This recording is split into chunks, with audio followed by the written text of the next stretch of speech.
Let's begin by letting you know about the former governor of Bayelsa State, who is the senator representing Bayelsa West, Senator Seriake Dixon, who has now announced his defection from the People's Democratic Party, PDP, to the National Democratic Congress, NDC. He was telling journalists today of his reasons of abandoning or dumping the PDP, who says that his decision to leave the party is due to decision based on conviction and the internal affairs of the party that is leaving.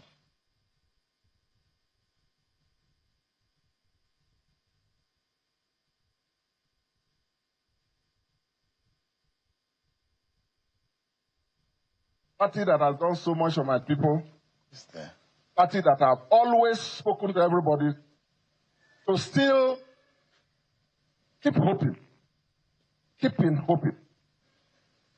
Fortunately, that party, as you all know, is it's not only sick, it's been sick for a long time. It's in the intensive care unit. Miracles can happen. We wish the PDP well. I hope that the decision from the ICU will enable it to be competitive. What we'll do, what happens to it later, we'll see. But for now, I and my friends across the country, after careful consultation for a long period, my dear Nigerians, do now have a credible alternative opposition party, known as the Nigerian Democratic Congress.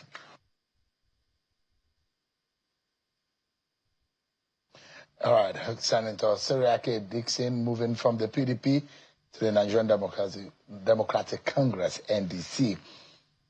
With so much to talk about tonight, you've got to stay around and stick around with me within this next 1 hour, because these are very critical issues that will affect the 2027 elections and the issues relating to finances of this country. But first, let's have you with some of your political roundup stories.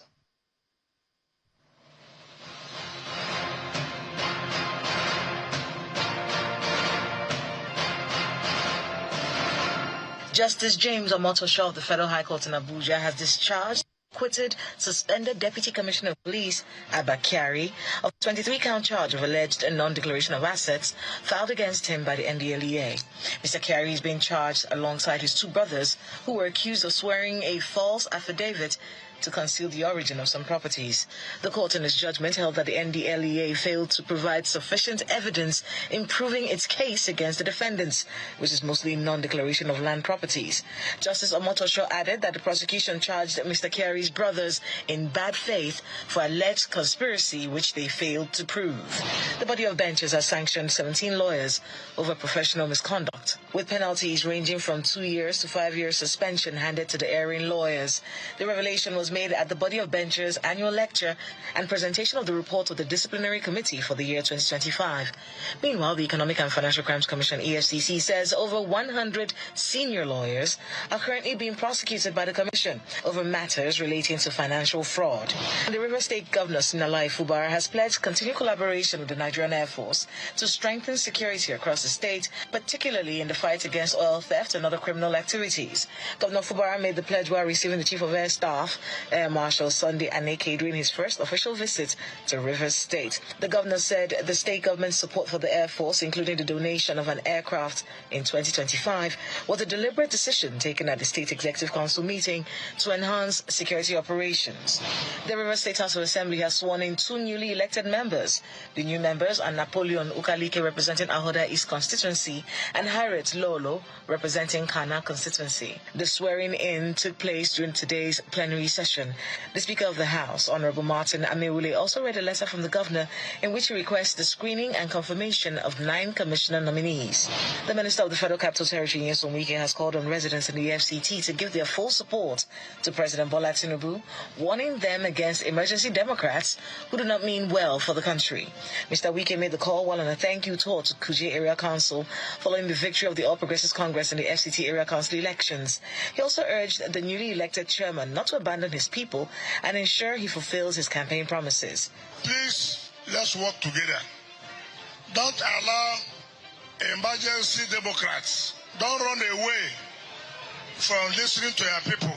Because when you are campaigning, you were always at home. Now that the result has come, don't be an away chairman. Some members of the African Democratic Congress, ADC, have staged a protest at the entrance of the Federal High Court in Abuja, demanding that Justice Joyce Abdul Malik recuse herself from the case involving the David Mark-led executive of the party and the ADC's 2023 presidential candidate, Mr. Dumebi Kachiku.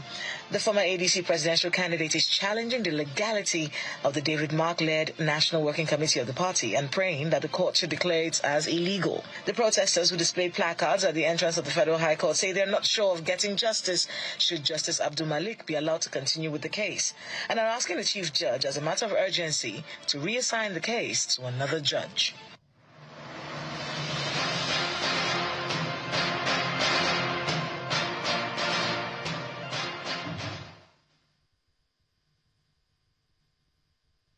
Thanks so much, everyone, for staying with us. There is a huge pressure in the political landscape. INEC has released the time and the schedule for the elections. The ruling party haven't garnered about 31 or thereabout governors into its camp, making it perhaps the largest in terms of control of the states of the federation by any political party. But it does look like the ADC, the African Democratic Congress, is putting a lot of pressure as a major opposition force against the ruling party. Well, there are controversies, however, about the digital membership drive of the African Democratic Congress after allegation that its online registration portal may have been compromised by fake registration. And there are a lot of Nigerians who are now attempting to go on to the platform to check for themselves whether or not the platform is foolproof. The initiative was launched as part of the party's effort to align with provisions of Nigeria's electoral framework and strengthen its national database of members, and is now facing scrutiny from critics who argue that the system allowed questionable registrations and raised concerns about data integrity. But supporters of the party insist the portal was designed to expand participation and modernize party administration, while dismissing the allegations as politically motivated attempts to undermine the party's credibility. But the controversy has also reignited broader questions about how Nigeria political parties manage digital records ahead of the provisions and the requirement for the elections as provided in the Amendment Electoral Act of 2026, and that protection of sensitive voter information, complying with electoral regulations in an increasingly technology-driven political landscape. Well, joining us tonight to address some of these issues is one of the chieftains of the African Democratic Congress and a prominent social activist, Ms. Aisha Yusufu, who is live for us here in our studio. Thanks so much indeed for joining us tonight. Thank you so much for having me, I appreciate it. Have you people fixed your portal now? Our portal has always been fixed. Really? Yeah. Because people were registering Donald Trump, Adolf Hitler, and the rest of it. Well, thank God we didn't have Burji, the terrorist, because we saw him also on the APC portal. So, but I will tell you that the things that we got were anticipated, and there were always background, checks that were put in place for that to happen. But one of the things that I would tell you is the fact that our registration had generated interest amongst Nigerians, and that's what is very critical. Unlike the ones that have to be paying people to even register, and people are refusing to register, and there are reports of, mining people's name to just register on it. We haven't had that. What we've had is enthusiasm from across the whole of Nigeria. Paying people to register? Well, that's the report that is out there, and that's for you to journalists to go and check out and find out really. But there are lots of reports that are those your friends in the APC? Political parties, were paying people. A particular political party was paying people to register. And even at that, people were refusing to register. But I'll tell you, we launched our portal on Sunday, and you can see the kind of interest that it has generated amongst Nigerians. And they're so excited about it, both young and old, and in going into 2027 election and say, this is a party that they need to be with. Well, this is what it looks like, isn't it? Initially, the ability to cross-check whether the person is the Nigerian is one thing, which me and my colleagues and the team who have checked through. At first, the NIN verification wasn't really a big deal, but it now will require a verification of your NIN, take your photograph, and get a bit of your background before you can And so continue. even for now, like when your NIN is put in, you can actually have your photograph right from when you took your NIN data. And then if you don't like the look and you want to change it, it should just give you retake it. So the initial problem that you had was that it wasn't foolproof until when you started having the backlash. Well, it's not necessarily when you started having the backlash.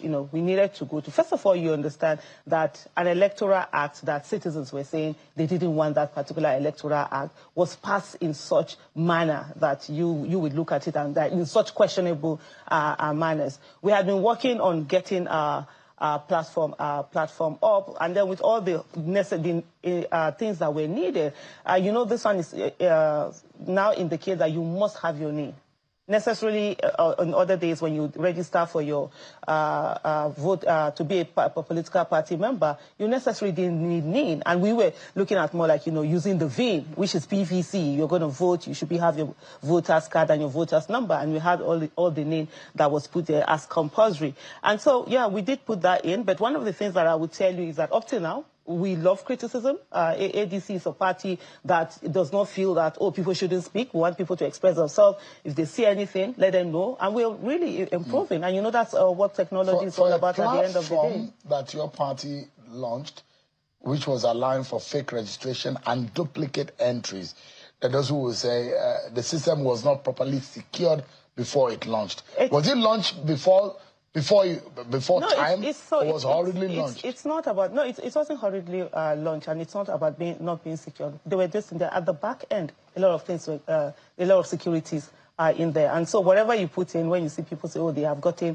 this and this, it doesn't mean that I beg that's what is going to be on the register finally. And the register is literally being updated, being checked, being cross-checked, and all of that. But one of the things that we need to focus on is that there are other political parties, and there is a political party that claims that it has a 30-something plus governors that did launch its online registration.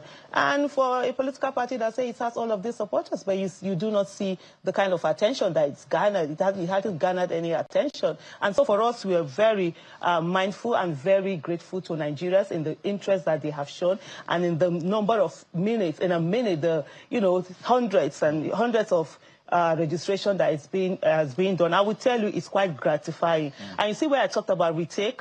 You understand? So when you put it and you put in your name, it verifies, it brings out the passport that you had on it. So if you feel you don't like this passport, you want to take another one, you retake it. This is one of the things that we're trying at the back end right here, right now, to see if this is foolproof.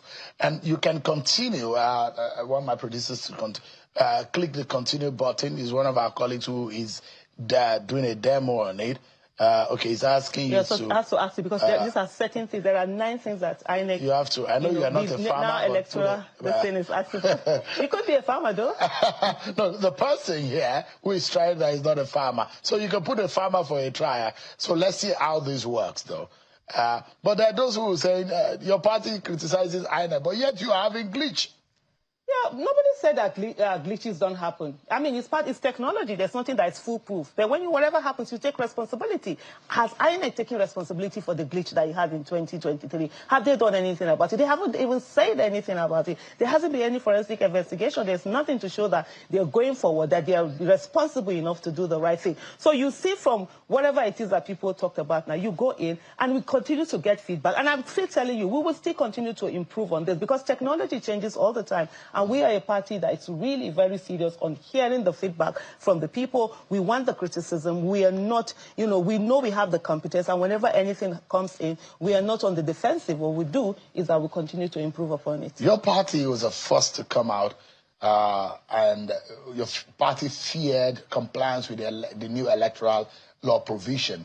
When INEC released the timetable to say, look, the timelines that you are giving political parties to produce a digital record of its members is too close. Well, a political party member seemed to have maybe known beforehand that this was going to happen, and they started it a long time, and your party said, we reject the timeline and the schedule of activities as released by INEC. Yeah. Do you think that your party might be able to meet up and comply with that requirement of the electoral act as amended? One of the things I would say, and I'm sure people that have followed the online launch of our digital platform would understand, is that this is a party that works under pressure, no matter what is coming on, and it's ready to take feedback and work towards it. The fact that we can get it done doesn't mean that it is right in the way and manner in which everything was put together. First of all, you saw the manner in which the Electoral Act itself was passed, in the way that at the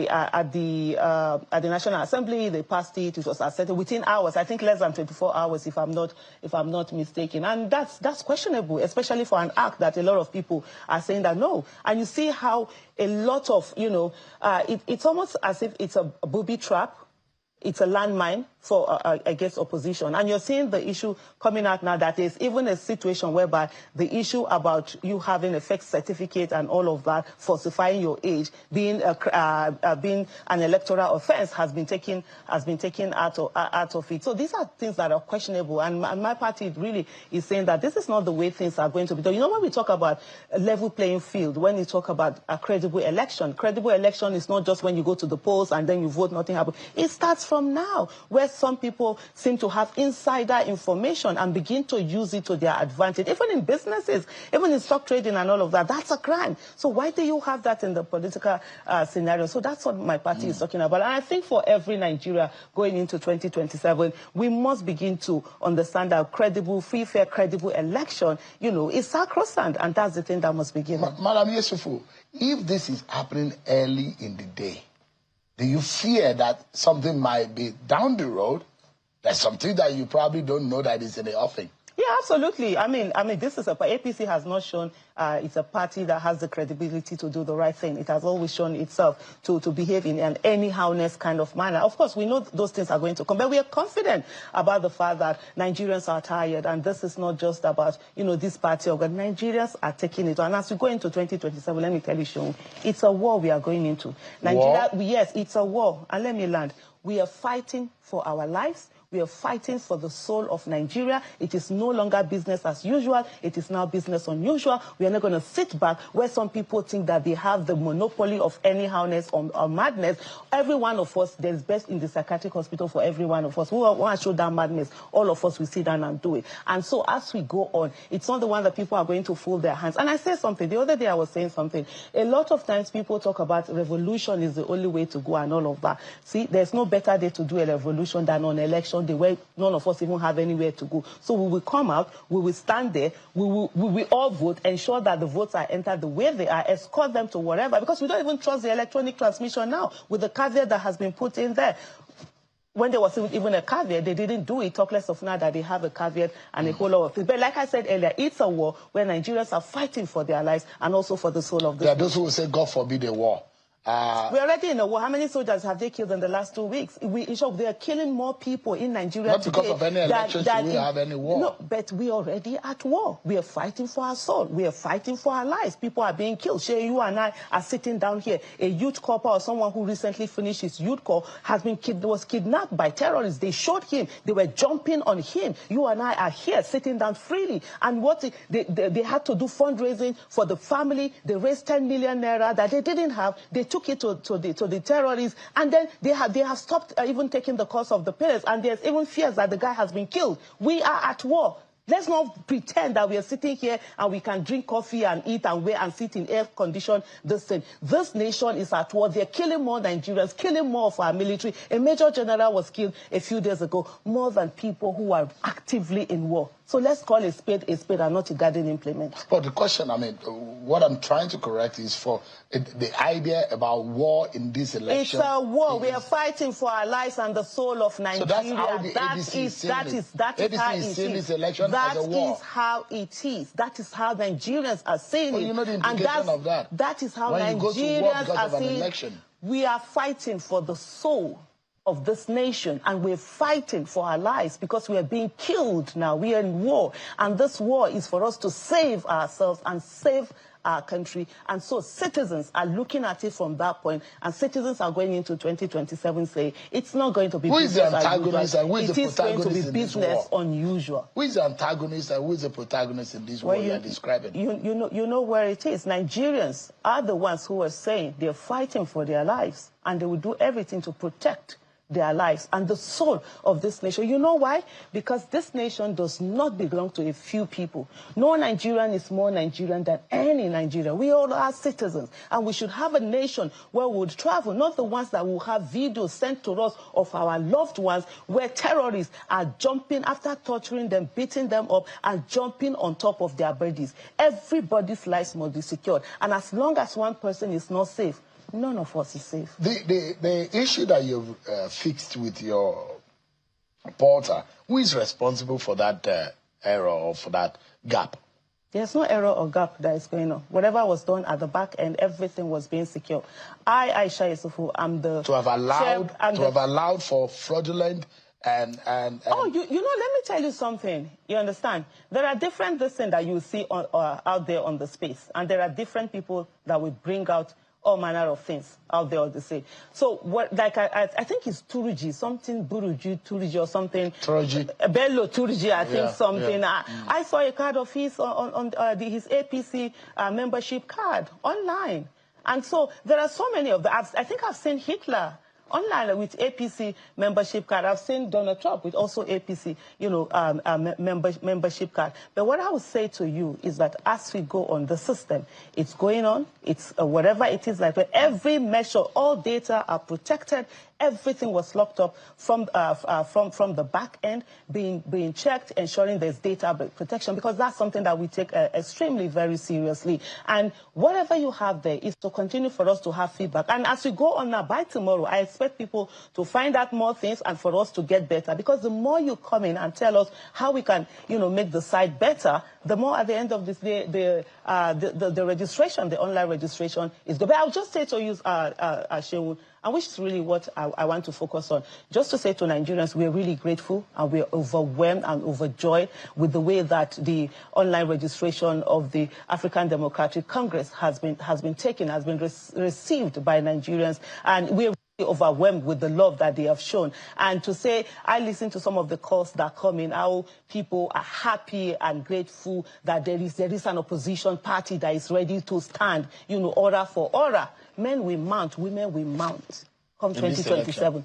by the grace of God. How many people so far do you have in your database now? A lot. Was up to a million? A lot. I'm not going to give you any this thing. A lot. And when I say a lot, hey, Nigeria. You are the chair. We're happy. You are the chair. Yes, I'm the chair of the online registration subcommittee. Yes, absolutely. I'm the chair, but I'm not here to give you the information or whatever it is. But let me tell you something. Nigerians, we're grateful.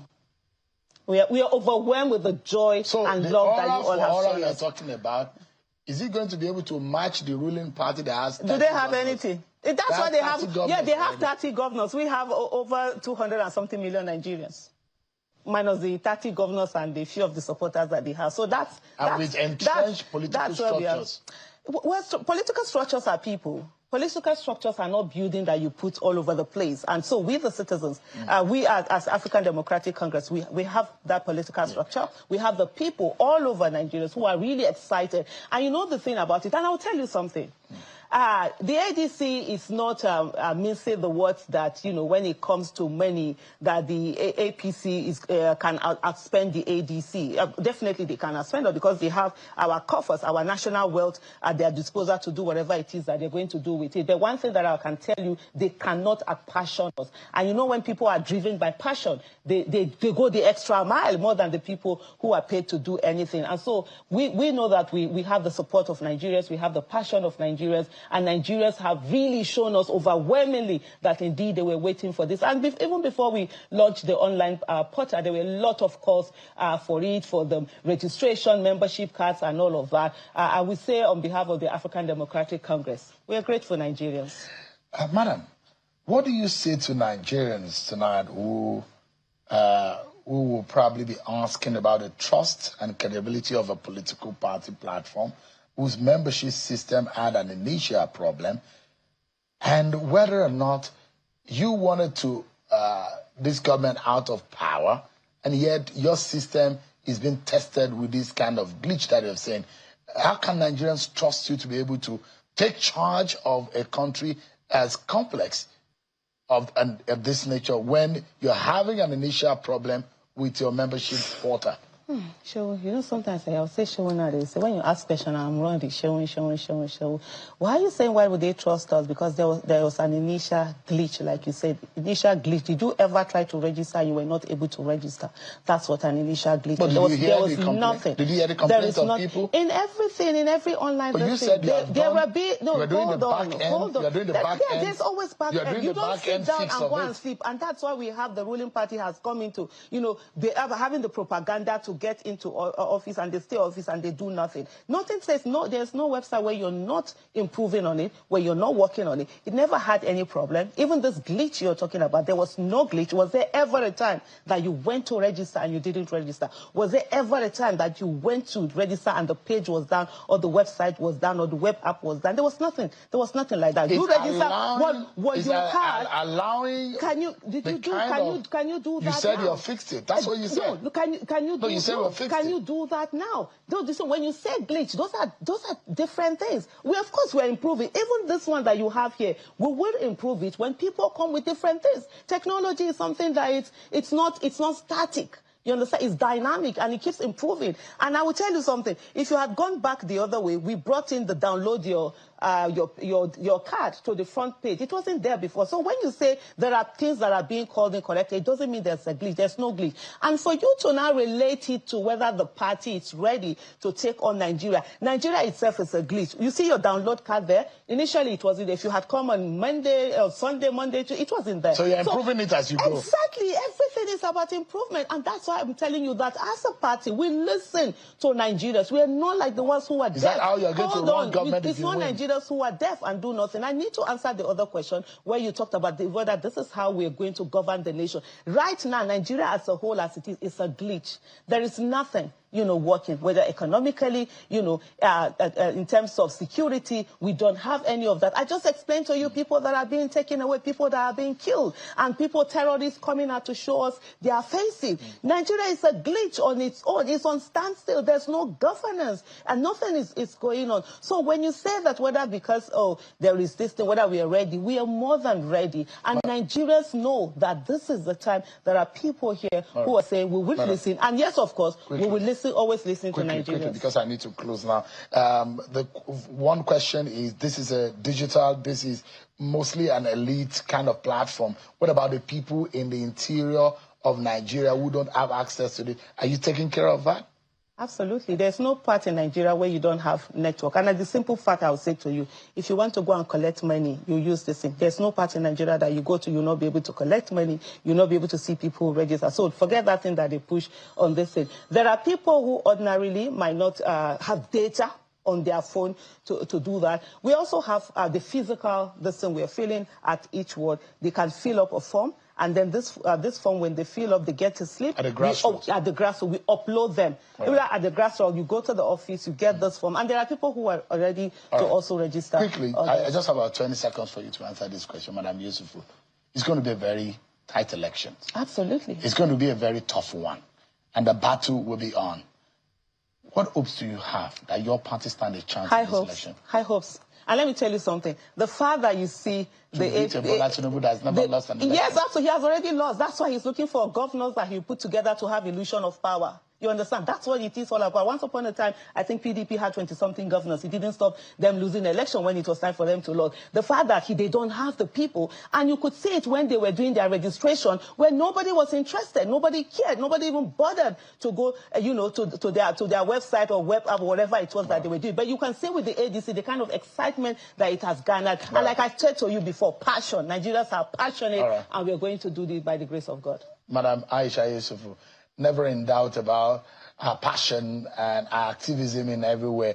Either she's talking politics or she's talking social issues. Aisha Yusufu, a chieftain of the ADC and a social critic and activist. Thanks so much indeed. Thank you so much for having me. I appreciate it. We'll take a break, everyone. But when we return, our attention will move to the economics of Nigeria, the handling of the Bola Tinubu government in the affairs of this nation, some critical question as to where our nation is headed. I will be joined by a chieftain of the APC and one person who has been scrutinizing the finances of this country in the Senate. We'll be right back, everyone. Thanks so much, everyone, for staying with us. Nigeria's economic reforms remain at the center of national debate. The federal government is pushing forward with tax reforms aimed at improving revenue generation and reducing dependence on borrowing. Yet questions persist about the pace of implementation, the growing concerns about unpaid domestic debts to contractors and businesses, and the overall fiscal pressure on the economy. At the same time, developments in the Middle East are raising global concerns over oil prices and supply chains, with potential implications for Nigeria's economy. Back home, the recent appointment of a new Minister of State for Finance also signals adjustment within the government's economic management team. Well, a lot of politics is also playing in the midst of all of these. Tonight, I'm being joined by the chairman of the Finance Committee in the Senate, Senator Sani Musa, who is from Niger State. Thanks so much indeed, Senator, for joining us. Thank you, Sharon. Thank you very much. Yeah. I mean, there's a lot of scrutiny on the finance and those who are handling the economy of this country. And the question as to, there is a lot of revenue, yet we are not implementing the budget. We still have the residue of 2024 budget, 2025 budget on largely, a lot of it, there is the unimplemented. 2026 budget is not even yet passed. What is going on from your discovery at the Senate? Thank you, Sharon. When a country is putting quite a lot of reforms, especially in its economic development, you don't expect that you see changes overnight. It's not a straitjacket thing. It's something that has to take a gradual process. And part of it is that the oil subsidy has been removed by Mr. President. The foreign exchange have been controlled. You understand, where there is nothing like official or black market, in the sense that that differences are used to make some people very rich is no longer there. And quite a lot of other, like the Tax Reform Act has been signed by Mr. President. It has been assented, and it has taken up.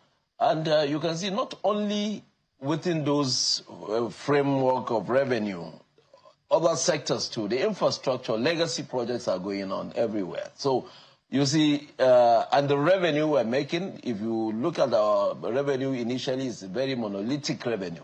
But today you can see the diversification going on, both in exports and also in terms of direct foreign investment coming to this country. The stability in the economy is just something that we should appreciate. You can see the growth rates, even the World Bank and the IMF have said it.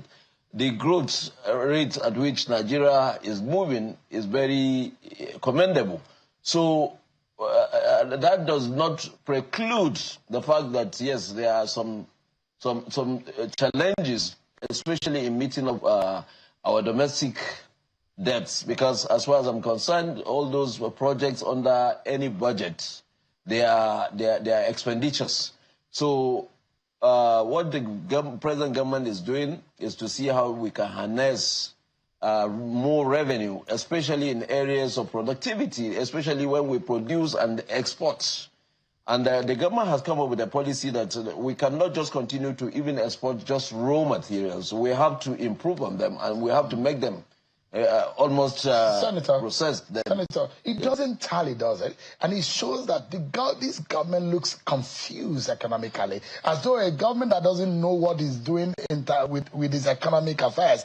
For example, you say you have revenue. You are making more money than ever, but yet you are finding it difficult to pay contractors. You are not letting me finish. I've allowed you, Senator. No, you are not letting me finish. There's a confusion. No, there is no confusion. In the handling of the economy. You won't understand it because I think your background is either law or journalism. But if you are background in political economics. If you are an economist, you will know that the indices and the projections that government usually do are just projections. When you're talking about having a budget is a proposal, it's a projection.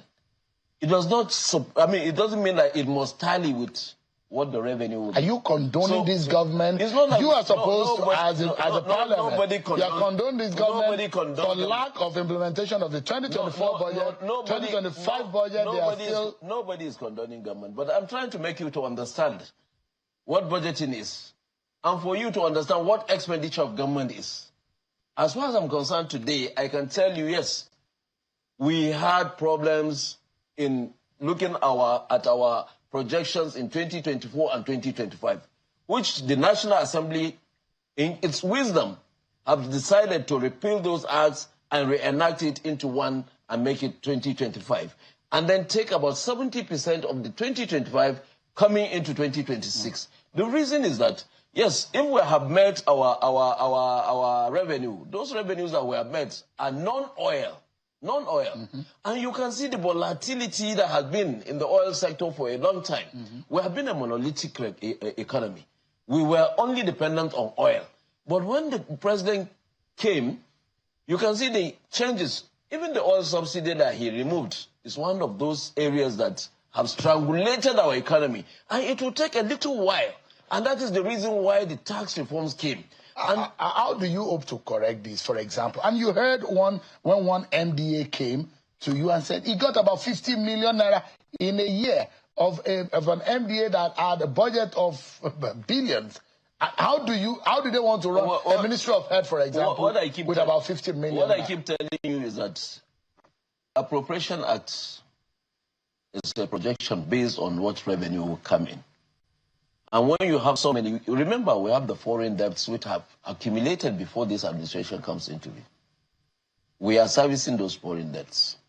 You remember that we have been able to do quite a lot of things, especially in social services. The impact of 2022, the impact of COVID rolled over, and this administration came in at that time. Remember almost the ways and means that has been there. All these things are still there. So when people are saying we have had enough revenue, yes, we are getting revenue. But also look at the facets of projects and demands that we have. You remember, after the removal of the oil subsidy, at the time, Nigerian government have to intervene in bringing food to this country. We are facing insecurity. The quantum of money that was projected to go into the budget, most of this money were going into to solving the security issues.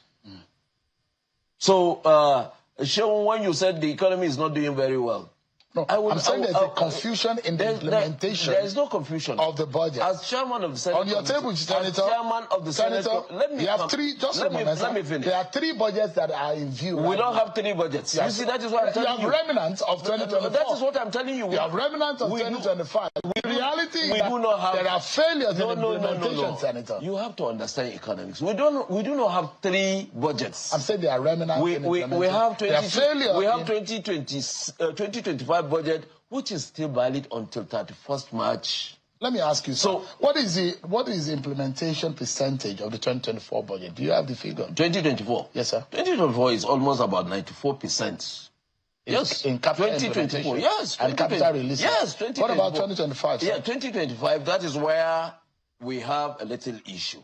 And in solving that issue, we've decided that all capital projects in 2025 be rolled over to 2026. Let me ask you. And it happens everywhere. Let me ask you something. The budget is our projections and based on what revenue that will come.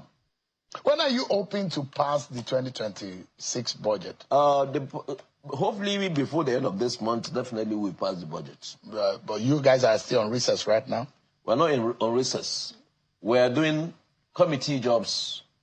MDAs are coming for defense of their budgets. So we are still on. But the National Assembly is not closed. There are a lot of unanswered questions about the handlers of the economy not being able to answer some questions, critical questions. Like what question? You saw the House Committee and the questions as to how a lot of the fundings, a lot of the parameters and the indices of the economy have been met. You see, we always project our budget based on the parameters and the indices that they bring in the medium-term expenditure frameworks.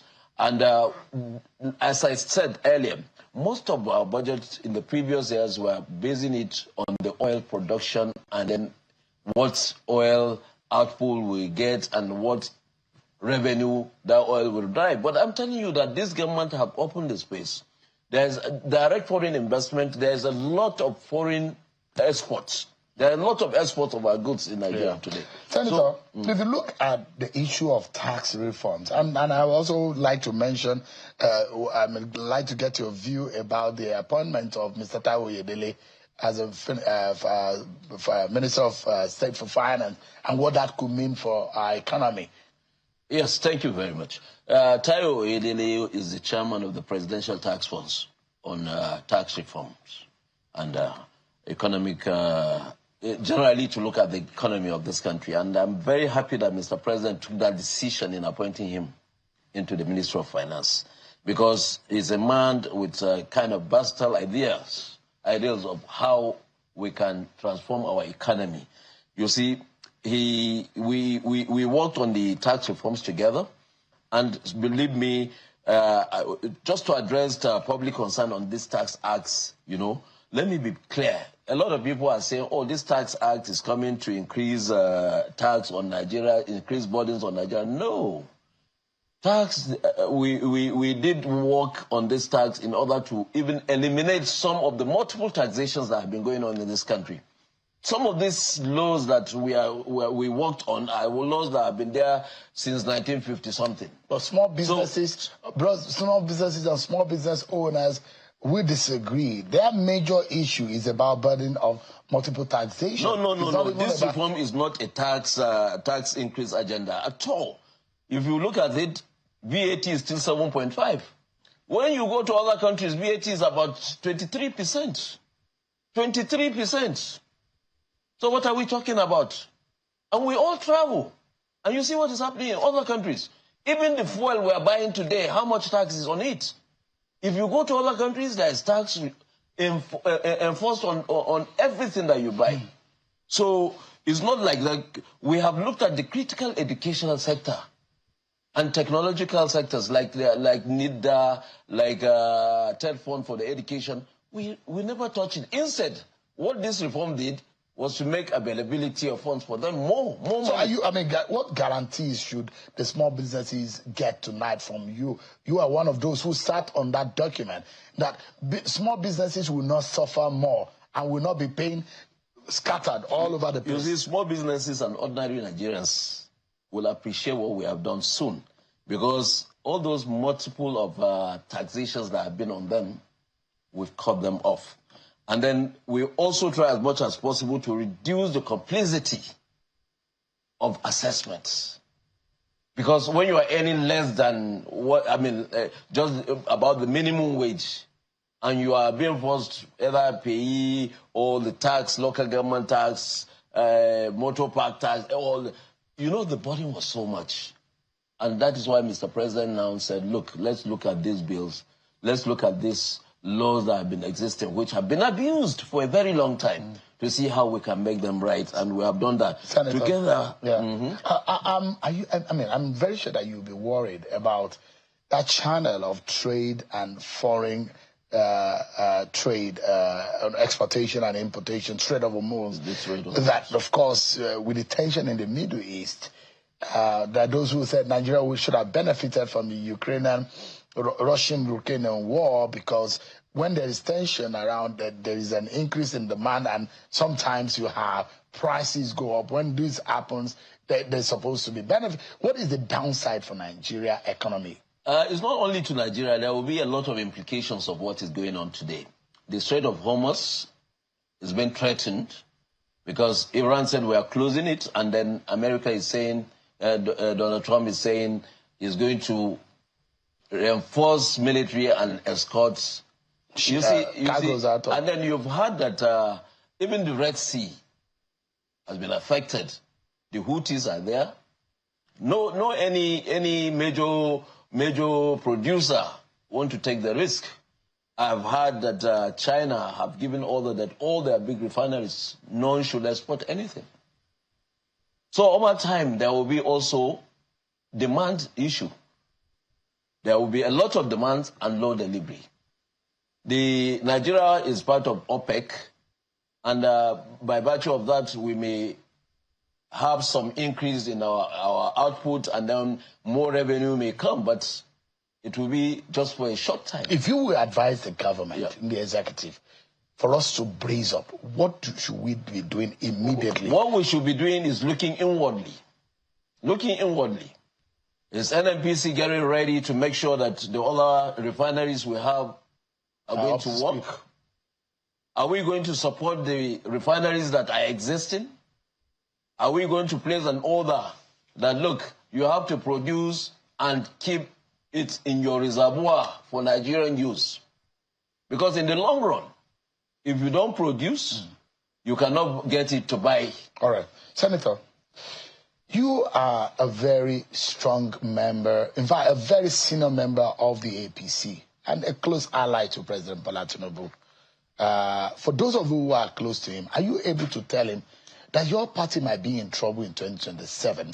Because it does look like your party is bearing the leg of clay, not understanding that there is a lot of pressure and the storm is really raging, and the party who thinks that is going to have a smooth sail in 2027 might find itself falling over or collapsing at the polls. Do you fear that surprise factor that might emerge?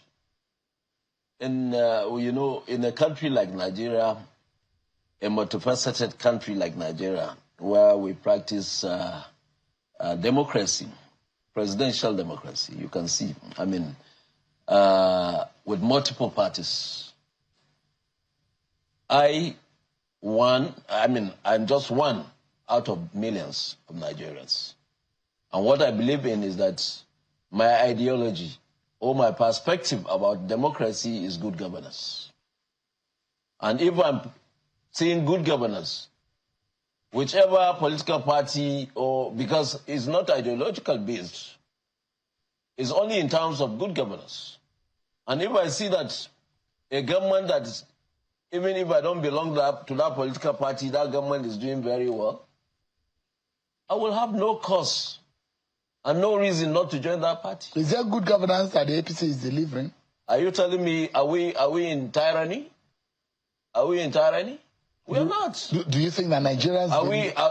do you think the majority of Nigerians believe in your party and delivering on good governance? How can you tell me if Nigerians believe in our party or not with all the majority states that we have?